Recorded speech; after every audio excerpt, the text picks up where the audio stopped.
nakakabino. Ito, nagdagdag ako ng tubig, no, kasi sobrang ano. Napapansin ko habang lumalaki yung ito sa hindi sinasadya kasi namatay yung pa-dirt coin na female, male ko, dalawa, at yung isang female. So natira isa.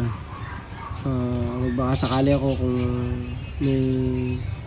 meron pa siyang similya dun sa lalaki, no, yung namatay. So sinamahan ko lang siya ng platinum koi, guys.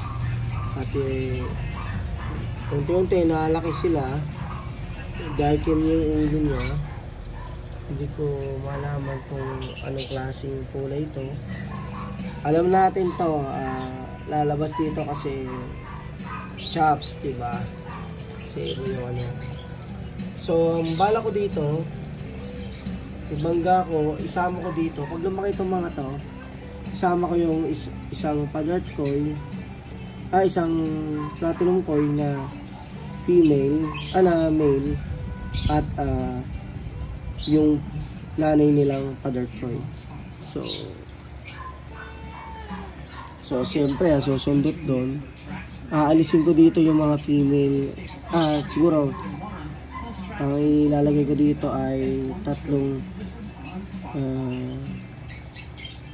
female at isang pa-dirt koi, or puro female lang ititira ko dito, tapos isang platinum koi. Then yung mga male dito ililipat ko doon, tapos aalisin ko yung pa-dirt doon, papahinga ko muna, tapos susundot ko sa nanay yung lalaki dito. Medyo matagal yung process pero malalaman. Sana magkaroon tayo ng platinum na pa-dirt koi or magpa-dirt yung tenga. Hindi natin alam.